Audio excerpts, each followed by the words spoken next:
I'm sensing na meron nagsisisi sa kanyang kasalanan na nagawa. I feel like with regards to you. So we have the kind. Kaya pala nagsisisi dahil mabuti kayong tao. We have the balance in either way. So I have a feeling na kung sino man yung nagsisisi, siya ay, I'm sensing jealous of you before.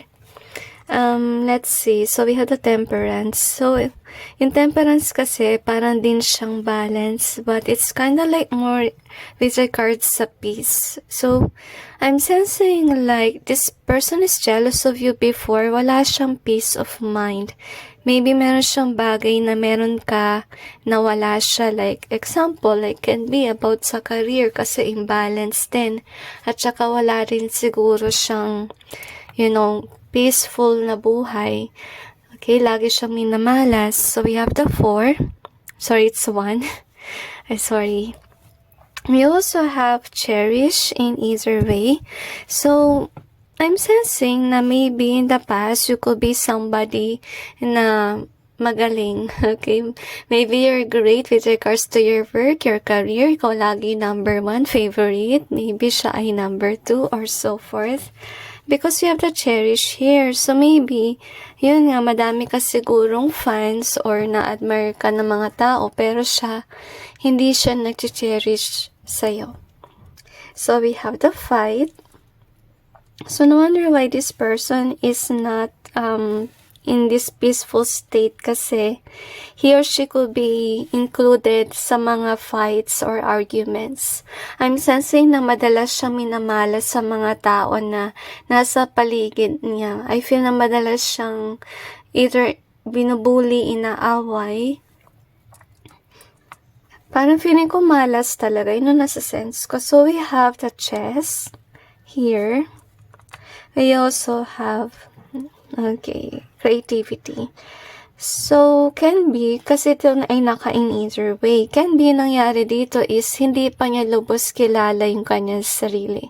Baka pinagpipilitan niya yung bagay na hindi dapat sa kanya kasi I'm sensing na parang nakatago yung kanyang talento or kung ano man siya. Maybe this is somebody na copycat, honestly. Parang nakita niya siguro yung kasikatan mo, kinokopya niya, parang inisip niya na sisikat siya kapag kinopya ka niya or pwedeng negosyo rin, pero hindi naman, okay para sa kanya kasi hindi yan yung kanyang talent, okay? Parang feeling ko nag-aalangan pa siya sa buhay. So, nandito si number 4 kasi nabanggit ko kanina. So, okay, I felt drawn sa 14. I don't know why, but maybe that is significant for some of you. So 4 is also about balance, honestly. I don't know why, pero nung nasenso kasi yung 4, naiiyak siya. Parang gusto niya maging balance sa yung buhay niya. Mahilig siya mag-compare ng kanyang buhay sa'yo, honestly speaking, at saka sa ibang tao. Kasi yung nakikita niya masyado yung negative na meron sa buhay niya to the point na hindi na niya nakikita yung positive. Kasi based sa reading mo, pulos negative na lang about sa taong ito. But remember na meron siguro na parte ng kanyang buhay na blessing rin. So you have to let go here. We also have always. You are always on my mind, forever in my heart. It's in either way then. We have to forgive here in either way. We also have 26 in reverse. Feeling ko malungkot yung energy dito. Parang meron siyang pinagpipilitan na para sa kanya, pero hindi talaga para sa kanya. Parang feeling ko pinipilit din niya tong ibaliktad yung 26 kasi kapag naka-upright ito, ibig sabihin may bagay na hindi para sa'yo. Okay? Siya kasi hindi niya tanggap. Parang feeling niya kung ano meron nga, dapat meron din siya. I don't know why, but I sense evil sister. Okay, maybe for some of you, this is with regards to your sibling. So we have this one in reverse. We also have 10 here. Ayaw niya i-ending. kung ano man yung bagay na hindi para sa kanya. Kasi I feel na pinipilit siya ng Panginoon na i-discover niya kung ano yung hidden talent na meron siya. Kasi nakasara eh. Hindi niya to pinapansin. Pinapansin niya yung mga nagagawa ng ibang tao. So, I kinda like feel na meron ding regret.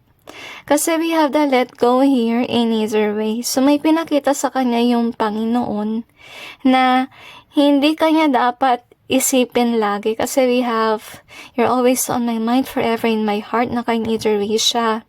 Kasi gusto ng Panginoon na mag-move on na siya sa iyo. Okay, and forgive, kinda like forgive himself or herself sa nagawa niya na pagpa-follow sa'yo. Okay, ang pag-assume na hindi yung kailangan niyang gawin, whatever.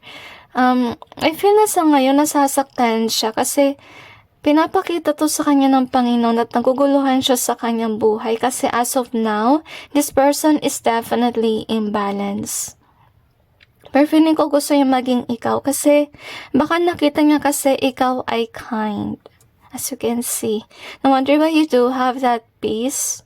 I think na nakita kayo in this lifetime to show this person, kindness can be. Okay, at okay, iwasan nyo lang guys sa mag-post ng too good to be true things kasi, naapektuhan din yung mga manonood. So, I think that you really have to be authentic. At saka, iparealize rin sa taong ito na hindi naman lahat na nangyayari sa iyong buhay ay positive. Meron din naman mga bagay na let's say may mga problema ka rin. Diba? Kasi nakikita niya sa inyo sobrang positive na akala niya kung kopyahin ka niya, magiging maayos na yung kanyang buhay. So I think guys, you really have to be honest with whatever you do in social media if ever you do have a following kasi nakita nyo yung epekto sa taong ito. Okay? And i-guide nyo yung mga manonood sa inyo ng maayos. Okay? Kasi itong tao na to with a 10, naka-reverse kasi siya. So ibig sabihin lang nun, ayaw niyang i-ending yung bagay na hindi para sa kanya, which is sad. I think that you have to make these people be aware na, hindi lahat ng pinapost mo para sa lahat ng tao. What I mean by that is that hindi lahat ng ginagawa mo talento rin ng iba. Okay, and let them realize then na they do have their own talents, their own skills. They can be creative, they can be whatever that they are. Kaysa naman sa kopyahin nila kung ano ang hindi sila. Mas mahirap yun kasi magkakaroon sila ng hindi idea about themselves at saka lalong hindi nila ma-appreciate kung ano yung blessing na binigay sa kanila ng Panginoon. Kasi yung cherish natin ay naka in either way. They didn't see themselves with the one here. Kasi pansin ko dito, lahat na lang lagi sa'yo nakafocus. Nakakalungkot lang. Okay, so, pray for this person, honestly, to find themselves. At tulungan mo rin sila if you can. Anyway, that's it with regards to today's message. I hope that this reading may give you some insight and awareness. And God bless you.